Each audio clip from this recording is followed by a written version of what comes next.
Olá, meus irmãos, tudo bem com vocês? Meus irmãos, hoje eu quero falar sobre o verso 25 de Hebreus capítulo 10.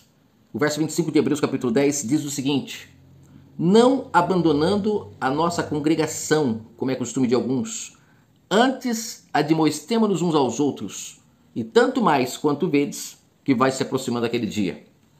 Esse verso de Hebreus capítulo 10, ele é muito utilizado para que as pessoas não saiam do templo, porque aqui diz para não abandonar a congregação. E muitas pessoas pensam que é isso mesmo que Paulo está falando aqui, porque não tem noção do que ele diz no contexto.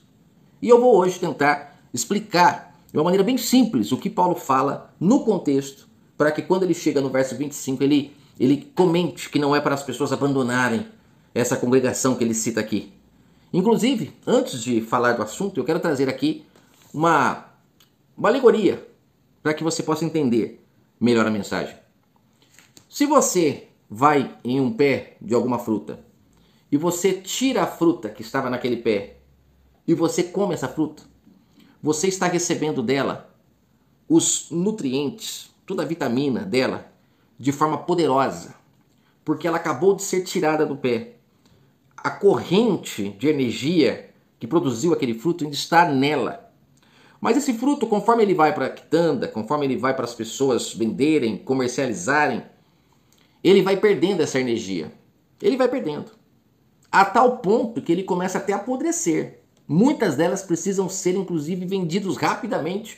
E muitos até jogam fora, porque a energia que mantinha aquele fruto vivo já se foi.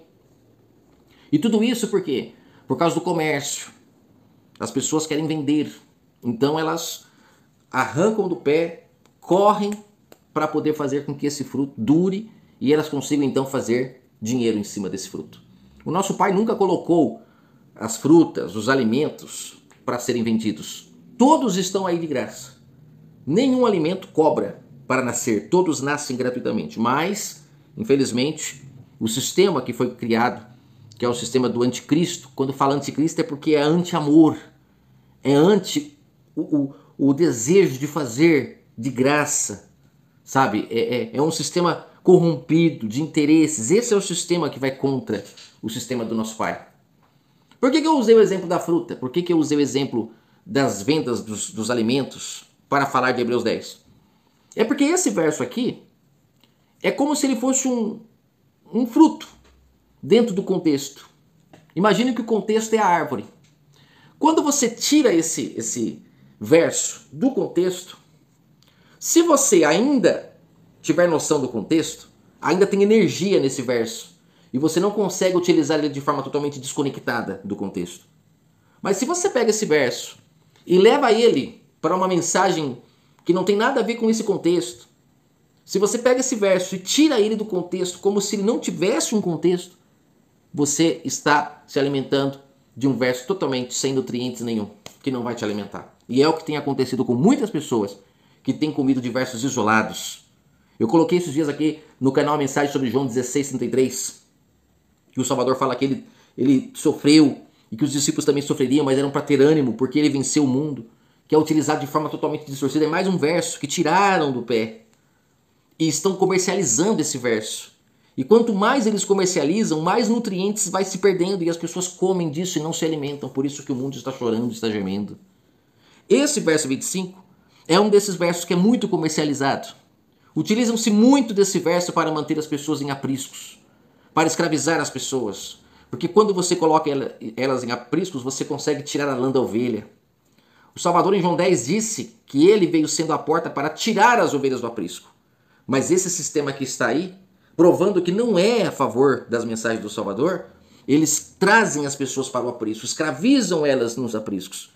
E como que fazem isso? Utilizando as palavras do Salvador? Sim, mas de forma distorcida, desconectada do pé. E as pessoas comem desse fruto e ao invés de se saciarem, ficam doentes. Agora vamos entrar na mensagem para que você possa entender o que eu estou falando.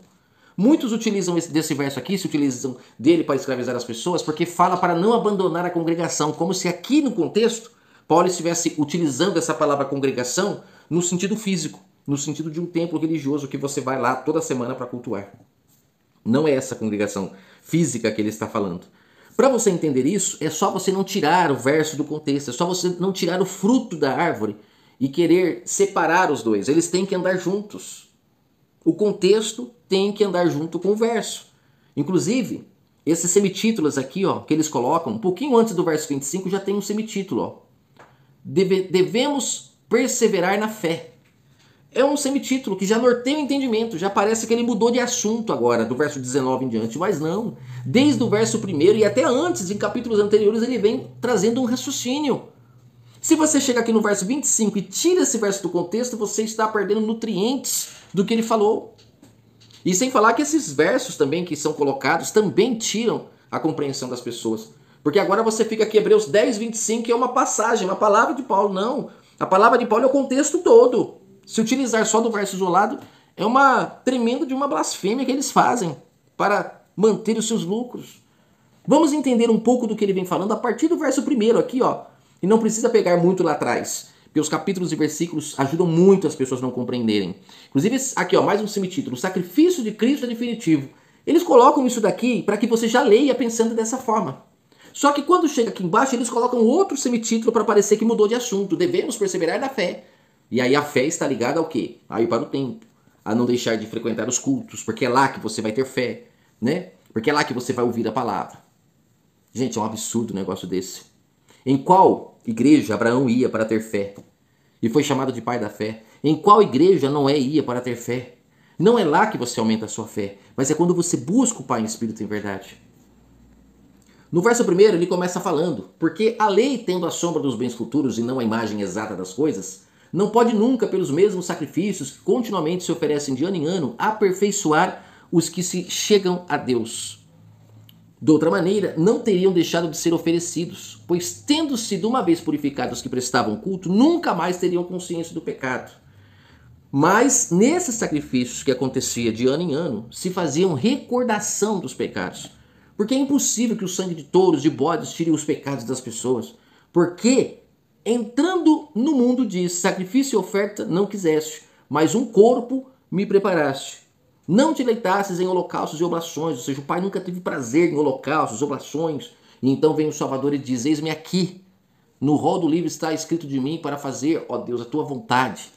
Tendo dito acima, sacrifício, oferta e holocaustos e oblações pelo pecado não quiseste, nem deles te deleitaste, o quais se oferecem segundo a lei.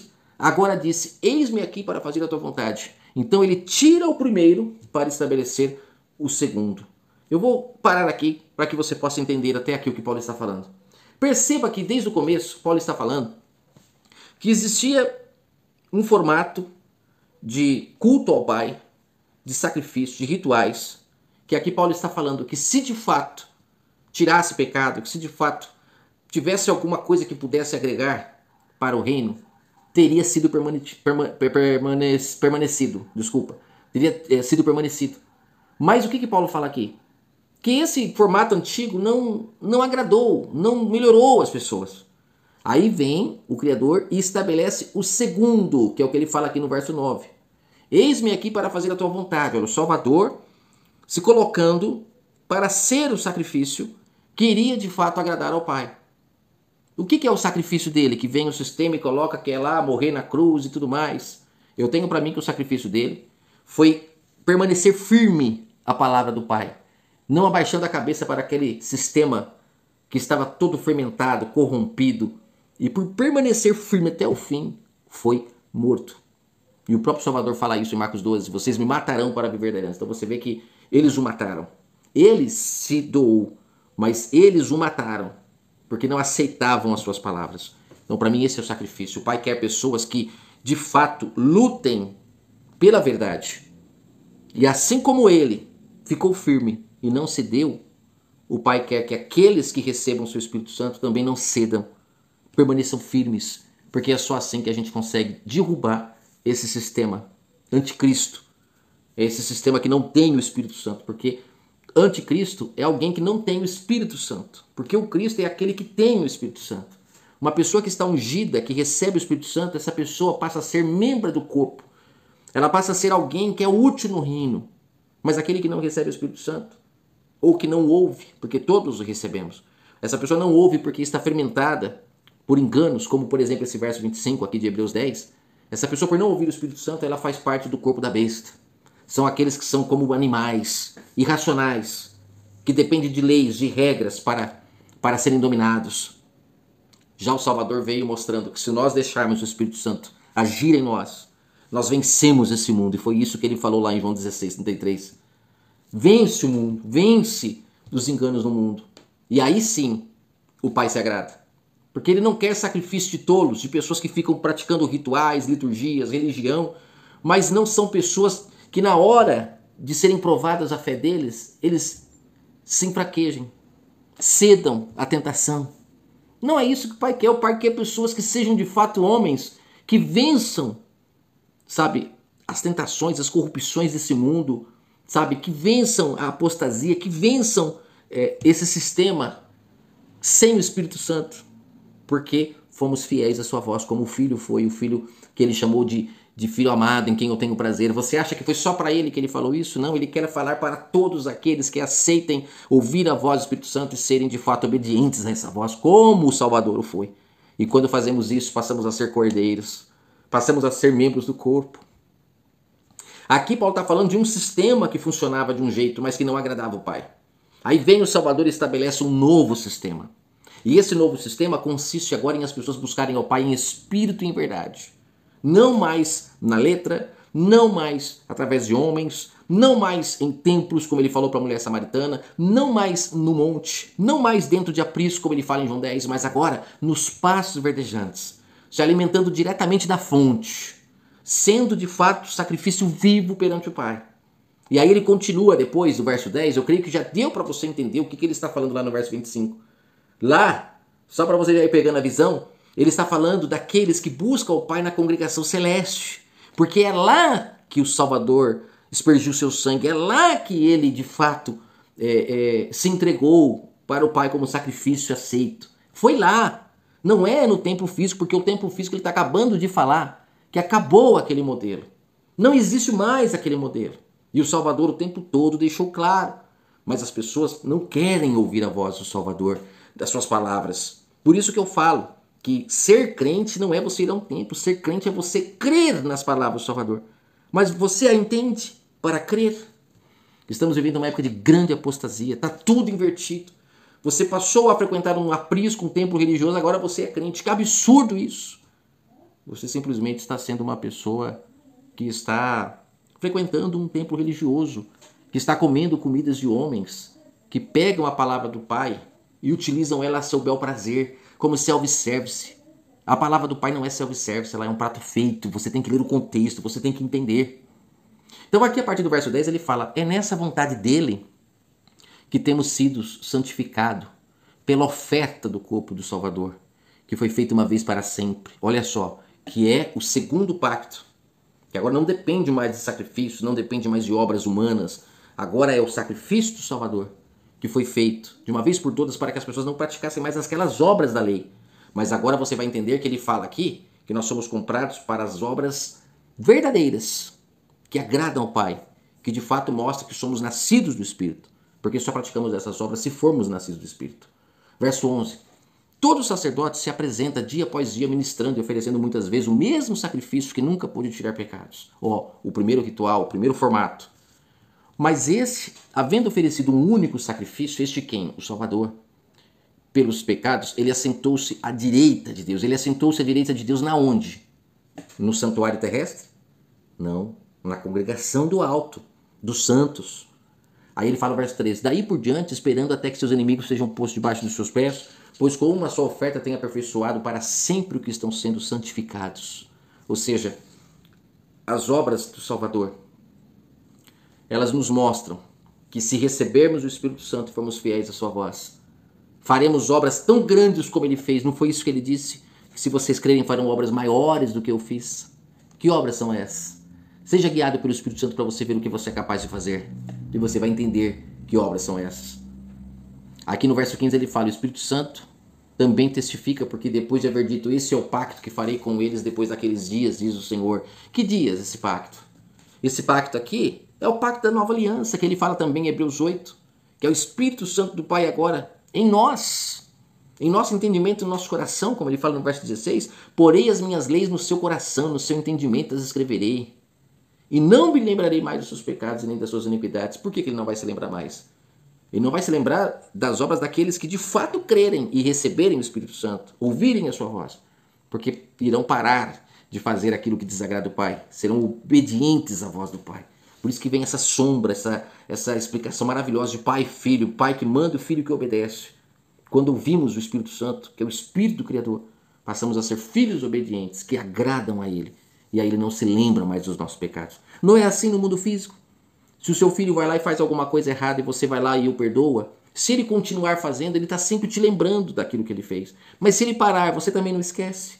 Assim é o Criador para com aqueles que ouvem a voz do Espírito Santo e abandonam os seus pecados, se convertem dos seus maus caminhos. Verso 18, ora, onde há remissão desses, não há oferta pelo pecado. Aonde as pessoas recebem o Espírito Santo e são guiadas, ou seja, são obedientes. Obediência quero, não sacrifício. Pessoas obedientes, que não ficam em templos, que não ficam com rituais, com práticas que nunca agradou o Pai. Ah, mas hoje ninguém fica matando animal mais no templo. Apesar de venderem o sacrifício do Salvador para as pessoas, mas não é em si só a venda do animal, não é só o sacrifício que acontecia lá, mas são as práticas repetitivas que o Pai não quer mais.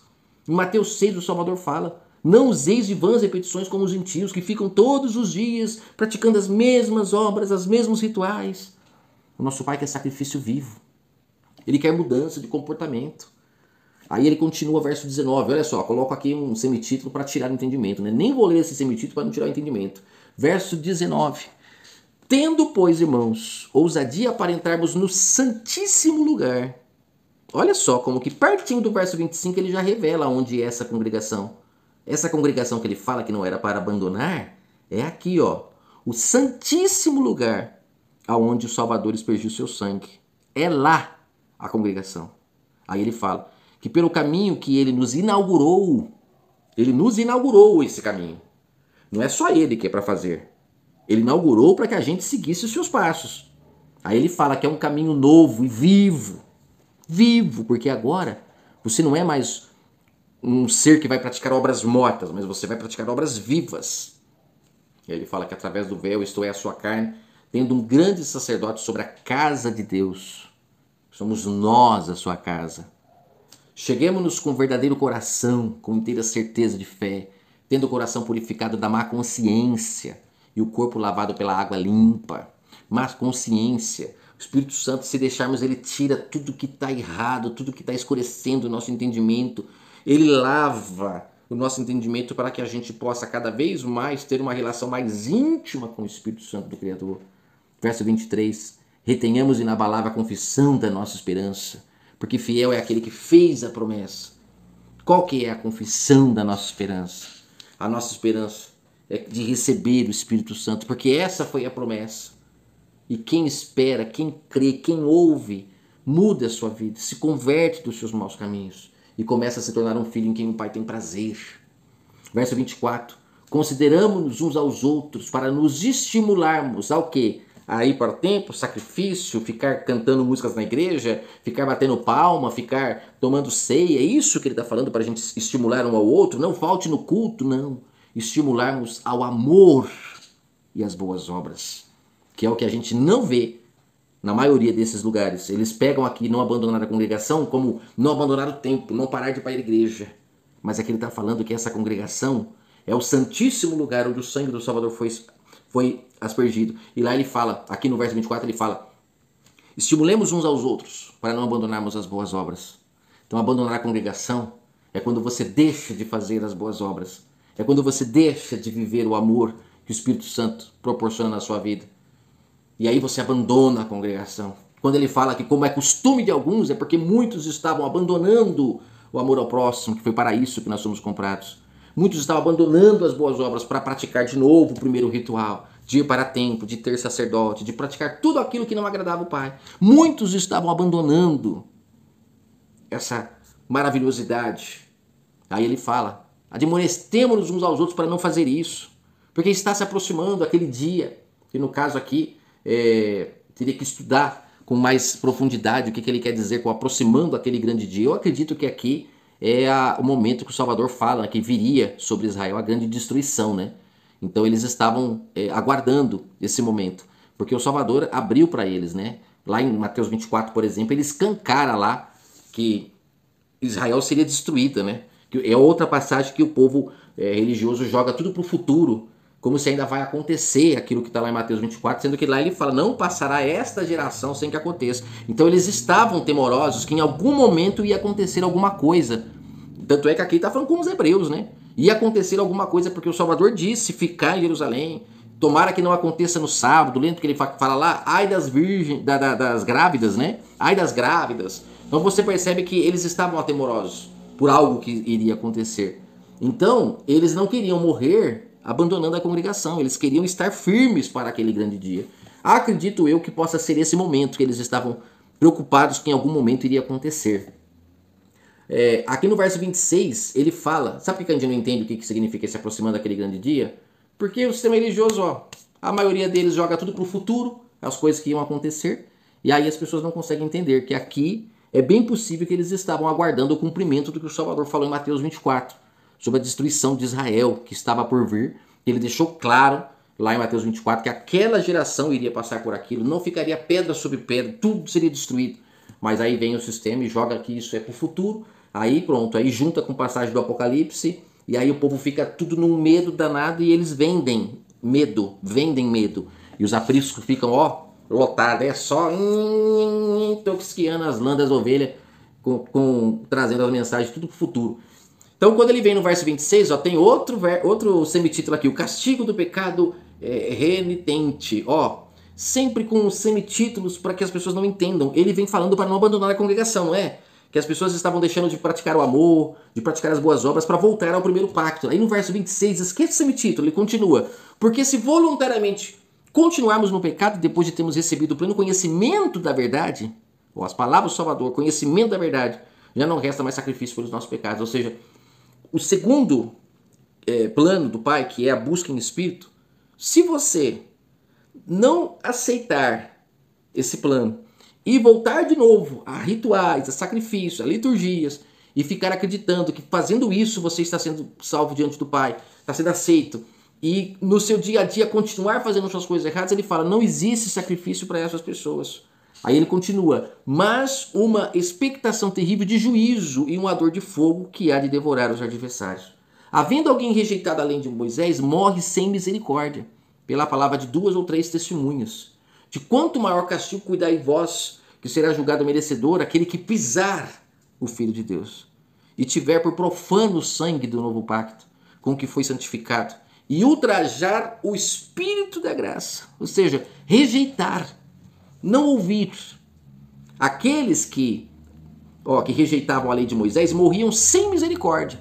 Aí ele fala, imagina aqueles que abandonarem o segundo pacto para voltar de novo para o primeiro. Estão pisando o sangue do Salvador. Estão ultrajando o Espírito da graça, ou seja, estão negando o Espírito da graça para voltar a ouvir homens, para voltar a ter homem como seu guia, para voltar a ir para templos, para voltar a praticar rituais que não agradam o Pai. Hoje você vai num templo religioso, você não tem um líder lá sacrificando um animal, mas as pessoas vão para o templo e colocam seus pecados sobre o Salvador. E o próprio Salvador ensinou, na oração que ele ensinou lá para Israel, ele falou, perdoe-vos uns aos outros. Pai, perdoa as minhas ofensas como eu tenho perdoado os meus devedores. Olha ele ensinando como que se recebe o perdão do Pai.